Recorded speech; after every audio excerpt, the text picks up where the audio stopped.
नमस्कार, the deep dive में आपका स्वागत है। आज हम एक ऐसे विषय पर बात कर रहे हैं जो बहुत से लोगों के मन में सवाल खड़े करता है और जो काफ़ी संवेदनशील भी है। सवाल ये है कि क्या कैंसर छूने से फैलता है? ये सिर्फ एक मेडिकल सवाल नहीं है, इसके पीछे गहरे सामाजिक पहलू जुड़े हुए हैं। बिल्कुल। हमारे पास डॉक्टर अतुल कुमार गुप्ता की एक कैंसर जागरूकता स्क्रिप्ट है जो सीधे इसी मुद्दे पर बात करती है।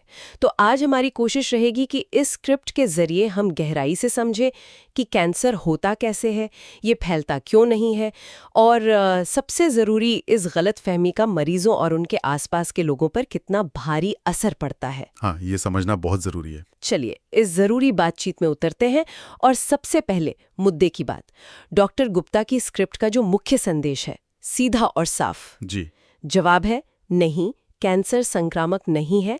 मतलब छूने से, गले लगने से या साथ बैठने खाना खाने से ये बिल्कुल नहीं फैलता। बिल्कुल सही, ये एक बुनियादी सच्चाई है। लेकिन हैरानी की बात है कि इसे लेकर आज भी बहुत भ्रम है ना? हाँ, बिल्कुल है। और ये भ्रम, जैसा आपने कहा, सिर्फ जानकारी की कमी नहीं है, ये डर पैदा करता है। हाँ, डॉक्टर गुप्ता का लेख इसी पर जोर देता है कि मरीजों के साथ सामान्य मिलना, हाथ मिलाना, उन्हें गले लगाना, ये सब पूरी तरह सुरक्षित हैं। पर असल में होता क्या है, समाज में सुनी सुनाई बातों या अधूरी जानकारी के कारण लोग डर जाते हैं। हाँ, दूरी बना लेते हैं। हाँ, दूरी बना लेते हैं।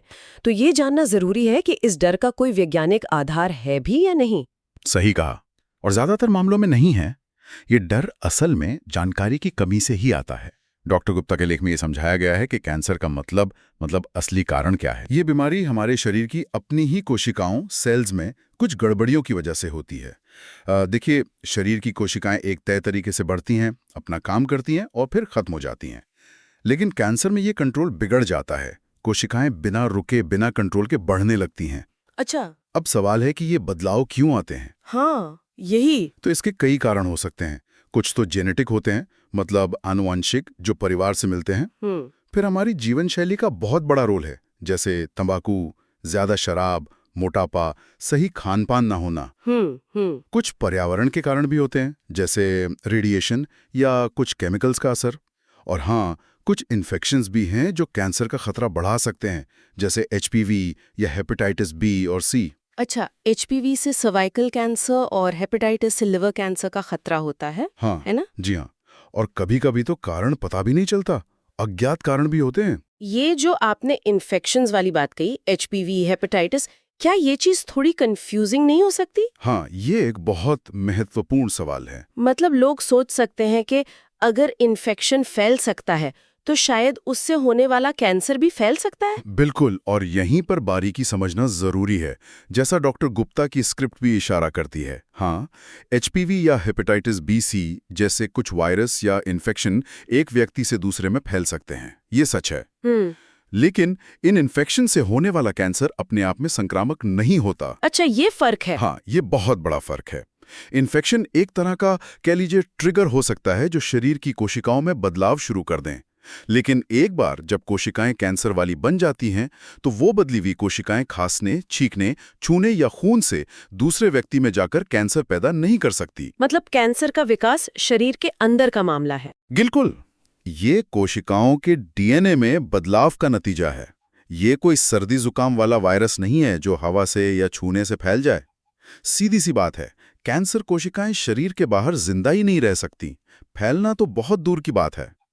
अच्छा, ये समझना वाकई बहुत जरूरी है, क्योंकि जब ये समझ नहीं होती तो फिर नतीजा क्या होता है? डॉक्टर गुप्ता के लेख के मुताबिक नतीजा होता है बेवजह का डर, एक किस्म का अलगाव और सामाजिक कलंक। सही। सोचिए जरा, उस मरीज के बारे में जिसे पता चलता है उसे कैंसर है, वो पहले बीमारी और इलाज की मुश्किलों से गुजर रहा है जी। और ऊपर से उसे लोगों की नजरों में डर या हिचक दिखाई दे। लोग मिलने से कतराएं, साथ खाने से डरे। ये कितना तकलीफदेह होता होगा। बहुत ज्यादा।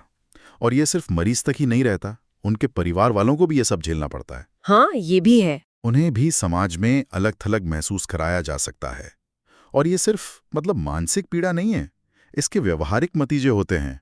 मरीज शायद बाहर जाना बंद कर दे, अकेलापन महसूस करे, डिप्रेशन में चला जाए। और ये अकेलापन, ये सामाजिक दूरी बीमारी से लड़ने के हौसले को कमजोर करती है। बिल्कुल, इलाज के दौरान तो पॉजिटिव रहना, अपनों का साथ होना बहुत जरूरी होता है। हाँ, बहुत ज्यादा। जब समाज ही दूरी बना ले तो लड़ाई और भी मुश्किल हो जाती है। ये तो बहुत दुखद है। मतलब जिस वक्त इंसान को सबसे ज्यादा सहारे की जरूरत होती है, उसी वक्त ये गलतफहमी उसे और अकेला कर देती है। पर सवाल ये है कि ये भ्रांति इतनी मजबूती से जमी क्यों हुई है? विज्ञान के इतने स्पष्ट होने के बाद भी लोग क्यों डरते हैं? इसके कई पहलू हो सकते हैं। एक तो देखिए, कैंसर का नाम ही डरावना लगता है लोगों को। हाँ, ये बात तो है। लोग कैंसर सुनते ही अक्सर सबसे बुरे नतीजे के बारे में सोचने लगते हैं। हालांकि अब इलाज में काफी तरक्की हो चुकी है, तो इस डर के कारण लोग तर्क से सोचने के बजाय भावनाओं में बह जाते हैं। दूसरा, शायद पुराने जमाने की बातें हैं। पहले कई जानलेवा बीमारियां वाकई फैलती थी, टीबी, छेचक, प्लेग। तो कहीं ना कहीं मन में बैठा है कि एक गंभीर बीमारी मतलब फैलने वाली बीमारी। अच्छा, ये भी एक वजह हो सकती है। और तीसरा, सही जानकारी का अभाव या फिर आधी अधूरी जानकारी। व्हाट्सएप, यूनिवर्सिटी या सोशल मीडिया पर जो गलत खबरें फैलती हैं, हाँ, वो तो बहुत बड़ा मुद्दा है आजकल। बिल्कुल, वो इस भ्रम को और बढ़ाती हैं। डॉक्टर गुप्ता का लेख इसीलिए महत्वपूर्ण है। वो सही और साफ जानकारी देकर डर को कम करने की कोशिश करता है। हाँ, सीधी और सरल भाषा में सही जानकारी देना बहुत जरूरी है। और अच्छी बात यह है कि उनका लेख सिर्फ प्रॉब्लम बताकर या साइंस समझाकर नहीं रुकता। हाँ। वो एक रास्ता भी दिखाता है, एक पॉजिटिव एक्शन लेने की बात करता है। बिल्कुल, लेख का निचोड़ यही है कि जानकारी को अमल में लाना जरूरी है, एक्शन लेना जरूरी है। सिर्फ ये जान लेना काफी नहीं कि कैंसर छूने से नहीं फैलता। जरूरी ये है कि हम अपने बर्ताव में, अपने व्यवहार में इस जानकारी को कैसे दिखाते हैं। सही कहा। लेख में साफ लिखा है, अगली बार जब आप किसी कैंसर से जूझ रहे व्यक्ति से मिलें तो हिचकिचाएं नहीं। जी, उनसे हाथ मिलाएं, जरूरत लगे तो गले मिलें, उनके पास बैठें, उनसे वैसे ही बात करें जैसे किसी और से करते। उन्हें ये महसूस कराएं कि वो अलग नहीं है, कि आप उनके साथ हैं। आपका एक स्पर्श, आपकी मौजूदगी उनके लिए बहुत बड़ी हिम्मत बन सकती है। हाँ, डॉक्टर गुप्ता ने एक बहुत खूबसूरत लाइन लिखी है, मुझे लगता हम सबको याद रखनी चाहिए। कैंसर छूने से नहीं फैलता, लेकिन आपका स्नेह और दया जरूर फैलती है। वाह, सचमुच बहुत गहरी बात है ये पूरी चर्चा का सहारा है ना? ये सिर्फ कैंसर के बारे में नहीं, ये हमारी इंसानियत के बारे में है। स्नेह और दया, ये वो चीजें हैं जो असल में संक्रामक होनी चाहिए। हाँ, बिल्कुल। ये हमें सोचने पर मजबूर करती है कि एक समाज के तौर पर हमारी क्या जिम्मेदारी है। जब कोई बीमार होता है, खासकर कैंसर जैसी गंभीर बीमारी से, तो उसे सिर्फ दवाइयों की जरूरत नहीं होती। उसे भावनात्मक सहारे, अपनेपन और देखभाल की भी उतनी ही जरूरत होती है। और ये सहारा सिर्फ परिवार या करीबी दोस्तों तक की क्यों रहे? सही बात है। पड़ोसी, दफ्तर के साथी, समाज के बाकी लोग, हम सब इसमें अपनी भूमिका निभा सकते हैं। बिल्कुल। शायद किसी के लिए खाना बना कर ले जाना, या उनके बच्चों का थोड़ी देर ख्याल रख लेना, या सिर्फ बैठ के उनकी बात सुन लेना। हाँ, ये छोटी छोटी चीजें भी बहुत मायने रखती हैं। ये दिखाती हैं कि आप परवाह करते हैं। और ये सिर्फ मरीज के लिए नहीं, उनके परिवार के लिए भी जरूरी है। वो भी तो देखभाल के बोझ और चिंता से गुजर रहे होते हैं। हाँ, उन पर भी बहुत दबाव होता है। बिल्कुल, उन्हें भी सहारे की जरूरत होती है।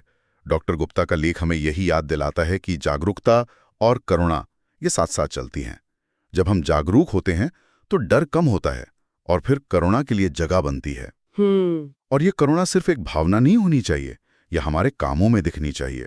ये समझना कि अकेलापन और सामाजिक बहिष्कार बीमारी से लड़ने की हिम्मत तोड़ सकता है। हाँ, जबकि अपनेपन का एहसास और समाज का साथ उस हिम्मत को कई गुना बढ़ा सकता है। सही बात। ये शायद उनकी रिकवरी में भी मदद करता होगा। बिल्कुल, उनकी ओवरऑल वेलबींग पर इसका पॉजिटिव असर पड़ता है। तो चलिए इस सारी बातचीत को समेटते हैं। डॉक्टर गुप्ता की स्क्रिप्ट और हमारी इस चर्चा से जो मुख्य बातें निकली हैं।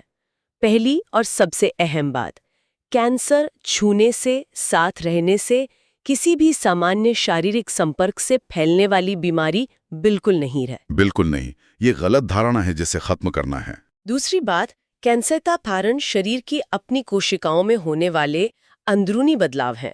जी, ये जेनेटिक हो सकते हैं, जीवन शैली से जुड़े हो सकते हैं, या कुछ इन्फेक्शंस ट्रिगर कर सकते हैं। पर वो कैंसर संक्रामक नहीं होता, ये कोई बाहरी कीटाणु नहीं है। और तीसरी और शायद सबसे जरूरी बात जो हमें अपने जीवन में उतारनी है, हाँ, कि कैंसर से जूझ रहे लोगों और उनके परिवारों को डर या दूरी नहीं चाहिए। उन्हें चाहिए सामान्य व्यवहार, स्नेह, समर्थन और करुणा। बिल्कुल। उन्हें अलग थलग महसूस कराने के बजाय हमें उन्हें ये एहसास दिलाना है कि वो अकेले नहीं है, समाज उनके साथ है। एकदम सही। गुप्ता का लेख हमें यही संदेश देता है। हमें न सिर्फ बीमारी से लड़ना है बल्कि उससे जुड़ी गलतफहमियों और सामाजिक कलंक से भी लड़ना है। और ये लड़ाई जागरूकता और करुणा के हथियार से ही जीती जा सकती है। तो श्रोताओं के लिए एक सोचने वाली बात छोड़ जाते हैं। जी बिल्कुल। जरा इस पर विचार करें कि कैसे वैज्ञानिक समझ, मतलब ये जानना कि कैंसर कोशिकाओं का अंदरूनी मामला है, बाहरी संक्रमण नहीं, हमें ज्यादा मानवीय प्रतिक्रिया देने के लिए प्रेरित कर सकती है। अच्छा पॉइंट है। कैसे ये ज्ञान हमें डर के बजाय हमदर्दी और मदद की तरफ ले जा सकता है, और हम सब अपनी अपनी जगह पर अपने आसपास ये जागरूकता और करुणा कैसे फैला सकते हैं ताकि कैंसर से प्रभावित लोगों का सफर थोड़ा, बस थोड़ा कम मुश्किल हो सके।